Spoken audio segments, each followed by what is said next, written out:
Hey there, Internet. Welcome to the Hard On Gear channel, where I discuss and review my used and abused knives and gear. Hey, good people of the Internet. We are back with another one of these. Which knives and gear am I going to bring along for a wildfire export deployment trip, whatever you're going to call it? Just got back from that same area at the beginning of this month of August, actually. Anyone who knows me is going to know that I'm always super game for any of these fire trips or anything wildfire related. It's about the closest thing you can get to trucking around doing what the infantry kind of does, which one day, when COVID allows, I'll finally get to try myself out in that endeavor. For now, I'm just super excited to get a chance to try out some of this gear, do some bush camping. So I got things to do and people to see. We're just going to do a little process of elimination and decide which gear I'm going to bring along with me. So I've got a bunch of larger, get up about 65 pounds worth of gear that we're bringing along. So that includes clothes and the work, two-piece Nomex, couple sets of that, the firefighter wildfire uniform, if you will. As well as some guys will carry web gear or different pouches and bags. I've got a few different things like a fanny pack and a chest harness, different things like that I'll carry. But 65 pounds for all your camping gear, your tent, your sleeping bags, all that stuff, your clothes, your knives and gear. You'd be amazed how much you have to not bring in order to make that 65-pound limit. We'll talk about these big old fixed blades first to make some room on the table. So there's the K-Bar large heavy Bowie and then the K-Bar USMC knife.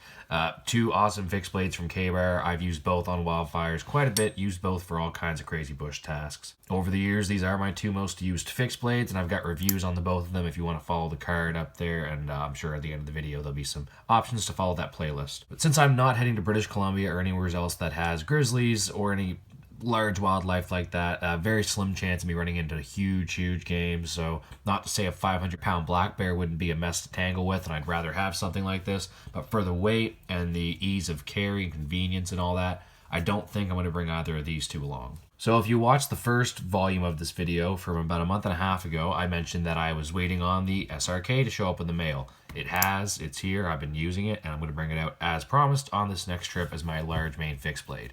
Now, funny enough, I've already kind of done some damage to it. Not doing regular knife tasks, but, well, I've been throwing this thing like a son of a gun. I've also used it for some outdoor, like bushwhacking and cutting a few small scrubs and woody plants and such. Anyone who has this knife or has used it's going to notice the tip looks a little bit weird. That's because I broke the tip off, I want to say the first 5 minutes. Threw it at a tree, bounced off, hit a rock that was kind of just amongst the ground, and, well, the tip broke right off. SK5, not the toughest steel in the world, definitely still good, obviously not meant to be thrown. That tip was a little fragile, and I know I'm not the first person to ever do that, according to the internet. But I did have to reprofile that, and you can see it's a little bit more of like a drop point now than a real clip point. It's still obviously gonna do a decent job penetrating if you have to. I actually just resharpened this and got this ready for the trip. I put some Tough Glide on all of my carbon fixed blades. After a couple weeks in the bush, I'll get to see in live time how well that Tough Glide holds up. This thing is back to a hair popping edge, and there's a little tiny chip in it from where I caught a rock, I think when I was slicing through some woody stuff on the ground. Other than that, this thing is ready to go, and it won't take much to sharpen this thing back up either. Oh, and from throwing it at so much stuff, it's got a little bit of a rattle. And you know what? Hey, it's not a full tang fixed blade. That's what you get for throwing non-full tang fixed blades at trees and such. The K-Bar 1211, I've thrown that so many times, and it's actually held up really well for a non-full tang. But the SRK throws really well. Obviously not meant to be thrown. Still probably going to throw it till I break it. I'm going to have a backup fixed blade, though, just in case that happens. So, got the Kydex sheath here for the Cold Steel SRK. Securec sheath? Yeah, it is a Securec sheath by Cold Steel. So, got that sitting there. We'll give that a go. We'll say right now for sure the Leatherman Signal's coming with me again. This has been awesome. So last time I brought the more robust, and this thing put some work in. I've got some good clips in my last video going over just the kind of nitty-gritty stuff I was doing with this knife, digging through all kinds of soil and sand and roots and just trying to dig up hot spots with it. It definitely held up well, and I think this would probably last you probably forever, and pretty easy to sharpen up, Scandi grind. If it went through 2 weeks of the kind of stuff I was doing with this thing, also maybe threw it at a bunch of trees. It doesn't have quite the same weight as the companion, though, for throwing. Well, if you wouldn't mind, if you're enjoying this content, go ahead and click the like button, as it helps the channel out and gets this video out to more knife enthusiasts. It's held up pretty well, and I can say this knife is just about indestructible. But I'm going to switch it up, and I won't be bringing this one. The sheath, obviously these cheap mortar sheaths aren't great. The retention, I was warned about the retention on this by the fellow in the comment section. Very much appreciate the heads up. I'll say that the retention from the sheath was pretty well. It's held up all right. But the belt, not so much. It kind of got bent open a few times. This actually came off my belt and was on a helicopter seat. Luckily in the sheath, of course, but our helitack officer dropped it off to us in our mailbox one day. And it's not the first time that fell off my belt in a helicopter or in any seated position. So super inconvenient that way, especially around helicopters. You just don't want stuff falling off you in case you're like on your way out, it falls on a skid, gets sucked up into a rotor. Just not the kind of risk you want to be taking, and I really did not like that. So I might maybe sort of take the companion this time just because the sheath is still in a lot better shape. The sheath actually might be a little bit more, less likely rather to get caught up than the robust. A little bit beefier, and this little bit extra here to snag. The clip, pretty much the same, but a little bit tighter maybe. I think I'm gonna probably bring this one out. I'm a lot more comfortable with the companion knives. There's still, unfortunately, as a left-handed person, I'll have to draw it reverse grip. I'll get a Kydex custom sheath built for one of these at some point, and then I'll just keep reusing that sheath because I'm sure I'll be using more companions forever. I'm gonna get the Garberg at some point too, because like I'd mentioned in that one of the previous Wildfire videos here, one of my crew members had one, got to play around with it a little bit. Really comfortable, feels like a tank of a Mora knife. I'll be seeing a Mora Garberg in my life in the near future. So 2 down, although this one, if I have to cut weight, I'll be losing this, I believe. Probably bringing either the Azul or the Bradford Guardian 3, which I've recently got. There's a unboxing video, that'll be up soon if it's not already. You can follow the link up here and check out me unboxing this bad boy. I've been looking forward to trying one of these for a long time. Issue is I don't really like the sheath. The retention's good, but I've got it left-handed. This is a right-handed sheath. It's kind of molded to be right-handed, so like this, and it fits in a little bit better the way that it was purposed. I've got it loosened up a little bit just because I've been putting it in reverse. It's still got really good retention, but as I kind of lost my Azula for about a week on the last trip, carrying appendix style, I'm kind of nervous about that. So I think I'm going to leave this here this time. What I'm going to do instead is bring the Azula 2, except I don't think I'm going to be bringing this belt clip sheath and using the belt clip as I've been doing before. What I am going to do is bring the other sheath that I bought for this and shaved off the screw holes, whatever, not really a technical term there, but just to make this very slim, easy pocket slip. Or, in my case, what I ended up doing at the end of the export last time was sliding this behind my radio in my radio pouch and having it lanyard loop through one of these Velcro straps. So it's always there if I need it, just off my chest, and it's in a much more secure place with a more, this sheath's got better retention, it's less worn down than this one. So this is what I'll be rocking now for the foreseeable future on my radio rig, I think, is the Azula 2 in this sheath. So save some weight, won't even be bringing that this time. So 3 fixed blades might be a little bit crazy for an export. We'll see if they all make it. Again, I think the Mora companion might be not coming along this time. I'm just I want to bring a backup fixed blade in case I do totally ruin this SRK, because I will be testing this out quite hard. But with that being said, I will still have the Azula 2 as a backup. I'll still have the Leatherman Signal, which has a nice little knife on it for a backup.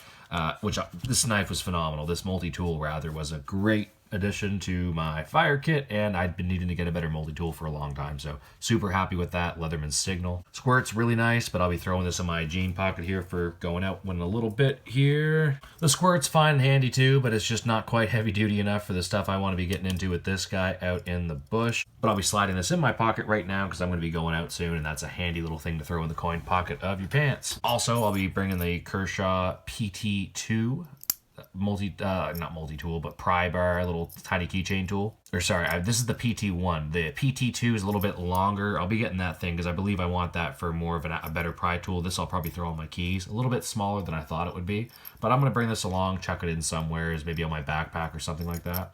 For now, this will go also in that coin pocket next to the Squirt. Before we dive into what folding knife I'll be bringing along, I'll say that I'm bringing for a flashlight the Stylus Pro. Stylus Pro. Yeah, Stylus Pro from Streamlight. AAA batteries, which I can get easy enough. A little bit longer, so it's got a little bit better of a grip for me. I just don't like the really tiny flashlights too much. I've got a smaller, cheap one that I'll probably bring along as well because I did lose one of these on my last trip and had to resort to my backup. But 2 is 1, 1 is none. Glad I'm bringing extras. Same as the old Bic lighters. I'll have probably 4 or 5 of these in my kit. A couple on me, just in case. We should never, ever have to use fire as a firefighting tool in emergency situations, like lighting a back burn against a fire coming at you, that kind of thing. It's normally not a good idea because you got other people who might get caught in the middle. It's just bad tactic unless it's well thought out and planned ahead. But you never know when you might need to, especially as it gets closer to the fall months. You can get some pretty cool mornings once you get to some more northern latitudes, and depending on where we're at, the mornings might require us to light campfires. And generally speaking, as a survival tool, you just want to have fire on you. Lansky Blade Medic, awesome. A couple of these probably got sold from the last trip, as a few of my fellow coworkers ended up trying this thing out. Just handy. It's got a diamond steel on the end here.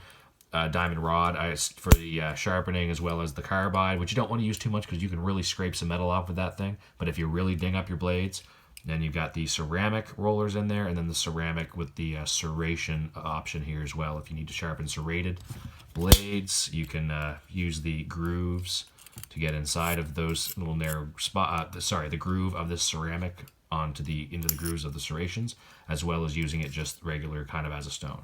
Great little piece of kit. So yeah, that stuff's coming. And then for a folding saw, last trip I had a Fiskars, which was, I don't know where it is right now, to be quite honest, but this is just a cheap Coleman Canadian Tire version. It's so gummed up and full of it's not very good. This is a $10 cheap folding saw that you can get just about any camping store, made in China. Almost single use and throwaway, to be honest. But the Fiskars one was a lot better. Used that a lot last trip. I decided to upgrade. That Fiskars one only cost about 20 bucks. This here is a little bit fancier. I think I paid about 60. Came recommended to me from Cobequid Mountain Adventures. Thank you very much, Tyler. Appreciate the recommendation. Silky Pocket Boy. This was the medium tooth. I think they come with like a medium tooth and a fine tooth one. Yes, okay, this is indeed the medium teeth. You can get a finer tooth version, but I figured for getting into some bigger logs and stuff, this might be better. But yeah, we'll see how this goes. It might be a little bit heavier, maybe an ounce or two than the other Fiskars one I was carrying, but the weight will be very negligible because I believe it'll make up for itself in the extra bit of ruggedness. I kind of like this little button release here. It's not super smooth yet. Again, I'm sure I could mess around with that pivot if I wanted to, but we'll try it out stock and out of the factory, see how it goes. It comes in this kind of interesting little hip case. It's got a metal kind of belt clip here, a little bit different, nothing expensive or fancy. So I'll give it a try, and I have good faith that this is going to do just as good or better of a job as the cheaper ones that I've used in the past. On that last trip, I actually used that Fiskars folding saw for a lot of fire line stuff, so cutting up hot spots and digging down in the roots and stuff in the ground. Sometimes you don't always have the amount of plaskies and shovels and hand tools and that you'd want. Gotta improvise, good to have some tools on your person. For the folders, so let's just get rid of the stuff. Sorry, that was probably driving people crazy, that upside down knife. Yeah, let's look at what we're not gonna take for sure. So I've thought about maybe bringing the Kershaw Blur. It's got M4 steel. I'd like to test it out and have some harder conditions. The assisted opening though works so well. I'm never gonna use this thing for like EDC use, so it doesn't need to stay pristine. I should test this out. But it only comes with a right-hand pocket clip. I'm left-handed. I could draw it for a reverse grip and still get deploy options like the drop deploy, or I could just switch it around in my hand like a normal person. But it's just not really, it's not as functional as I'd like it to be for these trips where I will be using my knives fairly frequently.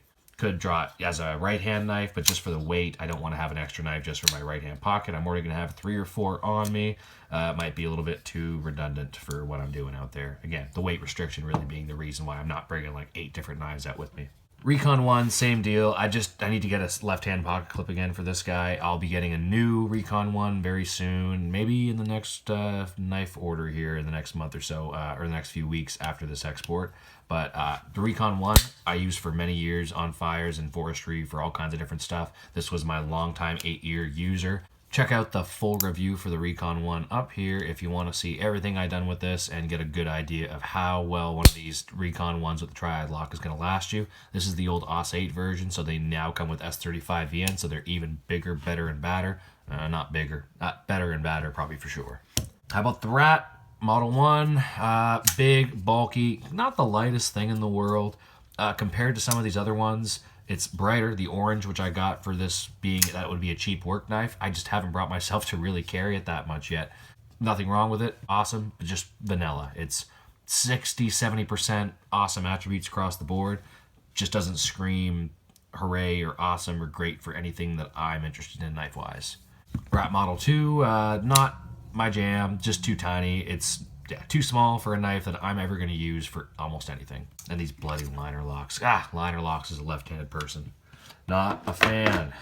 M16, 0B3S, 03BS, 03BS. That's the one. So I talked about this last video. I've used this already this earlier spring and summer for some fire stuff. Held up pretty well. Sandvik steel, so far so good. The handle's a little bit small. It's not the most ergonomic. It's very easy to clean and very low maintenance for a outdoor bush knife that's going to be getting full of bush and ash. Bush. It's not going to be getting full of bush. Weird. It's going to be getting full of ash and bushes, leaves, twigs, needles, all that kind of stuff. Spruce and pine needles, not needles. Anyways, rambling. So no to the 03BS M16 from CRKT on this one. Of course, the 940-2. I've been using this as my main food knife for a while. It's one of my only knives that I don't plan on using outdoors because it's just kind of a pretty knife that it's outside of the realm of things I normally use or buy. It's a little bit prettier, it's a little bit fancier. This is sort of my gentleman's EDC, we'll call it, although it's kind of scratched up already and it's gotten definitely a good use of wear. The edge is never sharp because it's always on ceramic plates. It's only like 2.5 ounces. It'd be easy to throw on as an extra. I don't need to carry it on this trip. No reason for me to risk having an extra $230 Canadian knife on me to lose or have stolen. So that leaves us with the Manix 2 and the Paramilitary 2. The Manix 2 I brought on my last trip and I've carried for the last 6-7 months as my main EDC, minus the last month and a half-ish that I've been around my home province where I've been carrying the Paramilitary 2 since I've got it. The Manix 2 was awesome last trip. One of my co-workers actually ended up ordering one himself because he used this for food prep and different things quite a few times. It done great. It's a phenomenal hard-use work knife from Spyderco. I haven't tried the Shaman yet, but the Paramilitary 2, Shaman, and Manix 2 are definitely some of your more common harder-use Spyderco knives. The Paramilitary 2 I would not put in the same hard-use classification as the Shaman or the Manix 2. Seen lots of reviews on all three of these knives. The Manix 2 is the one that I went with first. I'll be getting the Shaman at some point, but I think I'm going to give the Paramilitary 2 some pocket time this trip. I had picked it up and I had received it before my last export a month or so ago.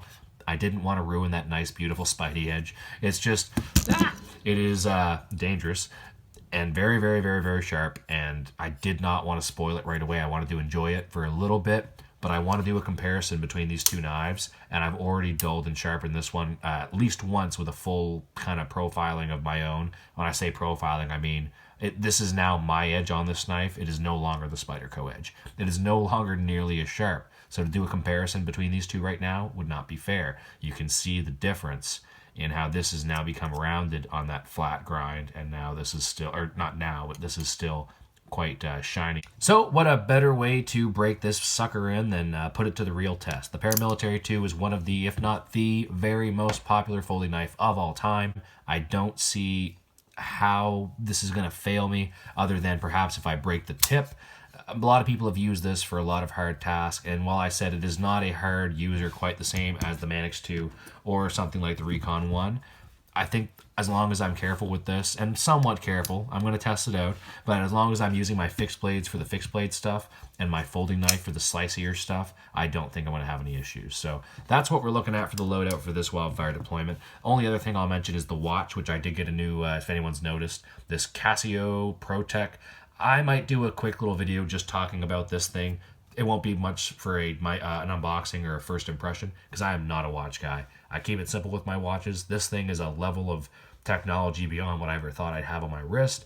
Very happy with this. I'll be letting you know after the trip how all of that, this gear and the watch and everything fares. But yeah, this is going to be the loadout for this Central Canada trip round 2. So we've got the Paramilitary 2 for a folder, for a fixed blade, main fixed blade, SRK and SK5 steel from Cold Steel. And then, of course, the Azula number 2, definitely coming with me for sure, no doubt. Maybe the Mora Carbon Companion if we get the extra room. Gonna have this nice silky pocket boy, medium toothed. Oh yeah, did you see that? How it actually goes up into that upper position as well if you gotta get to a different angle. Pretty cool, pretty cool. 2 notches in there. Yeah, so that's gonna be coming along. Lansky Blade Medic, yeah, fire always. Leatherman Signal, crimson. I love the color of this, actually. Kind of shows up nice against all my black gear.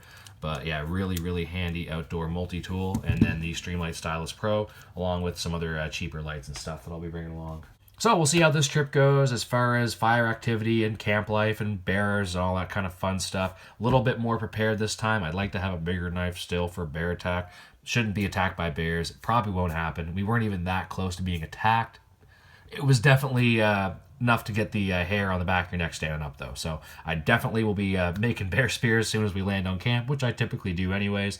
Pretty well equipped for that, and pretty well equipped, I think, for 2.5 weeks of wildfire fighting and bush living. So thanks for watching. Let me know in the comments if you think I should have brought anything else. So keep an eye out for the post-export video in a few weeks, and in the meantime, feel free to check out all the stuff from the last wildfire export last month and all the other videos, reviews, unboxings that you're going to find. And yeah, we'll see you when I get back to civilization in a bit. Thanks again. Hard on Gear Channel, signing off.